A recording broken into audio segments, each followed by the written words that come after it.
Почитувани, ви посакувам Божи благослов. Што е тоа лажно учење? Учење или доктрина е збир на идеи или верувања, што се поучуваат или се сметаат за вистините. Библиското учење се однесува на поуки, што се во согласност со откриениот Божи збор, Библијата, Светото писмо.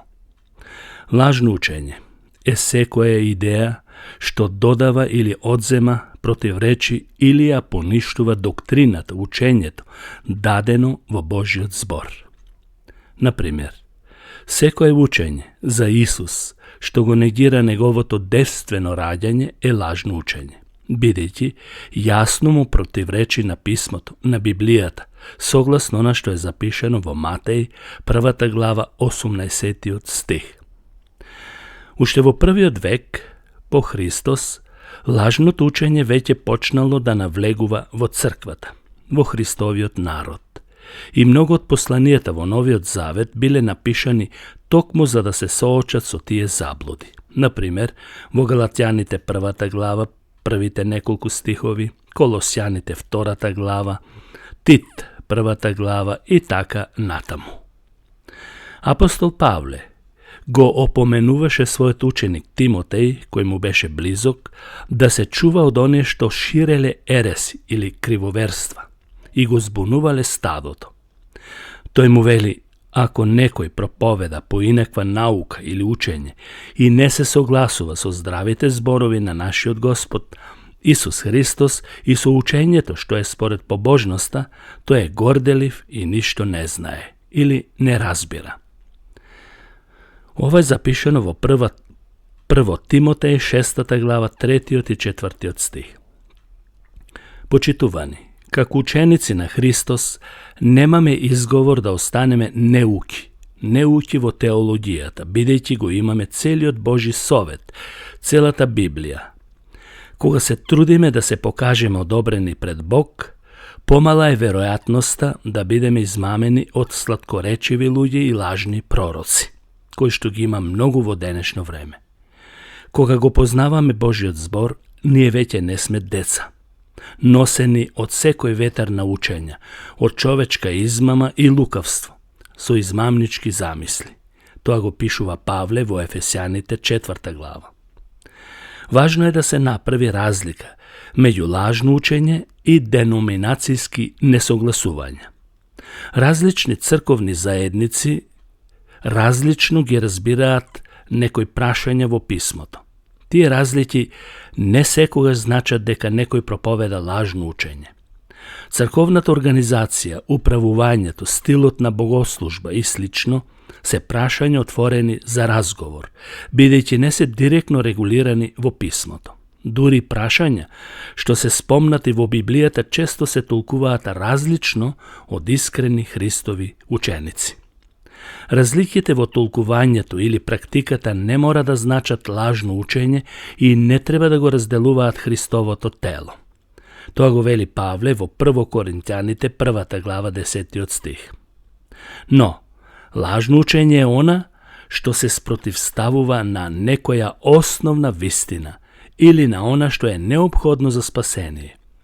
Еве неколку примери на чисто лажно учење. Пример. Негирање на пеколот. Мнозина во денешно време велат не постои пекол. Библијата го опишува пеколот како реално место на вечни маќи, одредиште за секоја ненаново родена душа, согласно Откровение 20 глава. Или 2 Солуњаните 1 глава 8 стих, ќе бидат вечно казнети, вели Павле. Негирањето на пеколот директно им противречи на зборовите на самиот Исус и затоа е лажно учење. Со такво нешто нема компромис. Второ, идејата дека постојат многу патишта до Бог. Оваа филозофија стана многу популарна под изговор на толеранција. Таа тврди дека бидејќи Бог е љубов, тој ќе го прифати секој религиозен напор, ако човекот само е искрен, добар и побожен.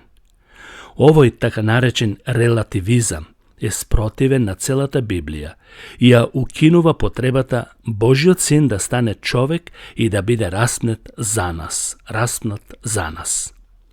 Исто така, директно им противречи на Исусовите зборови, дека тој е единствениот пат до Бог. Не постојат повеќе патишта. Трето, секое учење што ја редефинира личноста на Исус Христос е лажно учење. Учење што ја негира неговата божественост, девственото раѓање, неговата безгрешност, вистинската смрт или телесното воскресение е лажно учење. Погрешната христологија јасно открива дека таквата група е секта или култ, што тврди дека е христијански, но всушност проповеда лажно учење. Дури и многу традиционални деноминации почнаа да паѓаат во отстапништво, изјавувајќи дека повеќе не веруваат во буквалното толкување на писмото или во божественоста на Исус. Јасно вели во 1 Јованово 4 глава дека негирањето на библиската христологија е антихрист. Исус ги опиша лажните учители во црквата како волци во овча кожа. Прочитај за ова во Матеј 7 глава 15 стих. Четврто, учење што им додава човечки религиозни дела на Христовото завршено дело на крстот, како услов за спасение.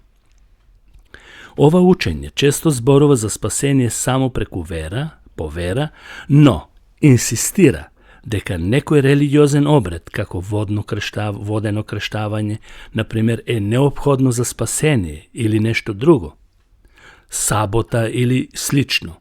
Некои групи дури пропуштаат фризури, облеки или вид на пропишуваат, односно фризури, облека и вид на храна за спасение. Во Римјаните 11 глава 6 стих предупредува против мешање на благодатта со делата.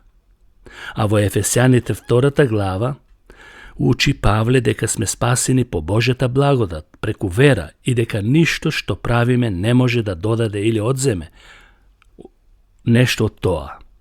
Во Галатјаните 1 глава Павле дури изрекува проклетство над секој што го менува Евангелието за спасение по благодат.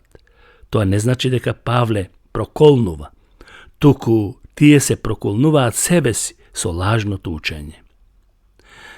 Петто, учење што ја представува благодатта како дозвола за грев. Понекогаш наречено лесно верување, ова лажно учење тврди дека е доволно човек само да верува во фактите на Исус, еднаш да се помоли и потоа да продолжи да живее како што си сака, со сигурност за небото на крајот. Павле се соочува со ова размислување во Римјаните 6 глава. Зар кога сме под благодат да грешиме? Во Матеј 7 глава Исус предупредува дека оние што го прифаќаат ова учење всушност воопшто не го познаваат Христос. Во 2 Коринтјаните 5 глава се вели дека оние што се во Христос стануваат нови созданија.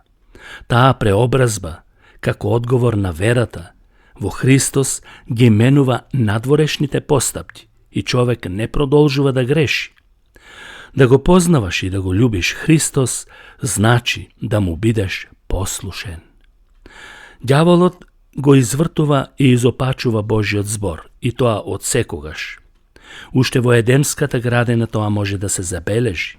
Зар Бог на вистина рече да не јадете од ниедно дрво во градината? А всушност Бог не рече така, туку само од оваа дрво да не јадете. Лажните учители, како слуги на ѓаволот, на сатаната, на старата змија, се представуваат како сослужители или служители на правдата, но ќе бидат препознаени по нивните плодови. Лицето што шири лажно учење често покажува гордост, алчност, бунтовност, согласно она што го пишува апостол Јуда во неговото послание, и неретко промовира или практикува неморалност. Мудро е да се препознае нашата ранливост кон ерес, да ја препознаеме и да го следиме примерот на веријците, кои што го испитуваа писмото, дали е тоа така. И се вели, тие секојдневно ги испитуваа писмата, дали е така она што Павле го зборуваше. Кога ќе ни стане цел да го следиме примерот на првата црква, многу ќе напредуваме во избегнувањето на замките на лажното учење.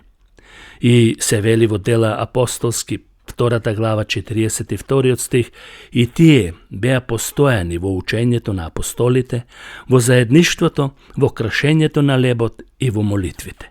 Кога сме постојани во тоа, лажното учење нема да има место во твоето срце. Таквата посветеност ќе не заштити и ќе не одржи на патот што Исус ни го постави. Нему слава во сите векови, што до овој момент не чува од секое зло. Амин.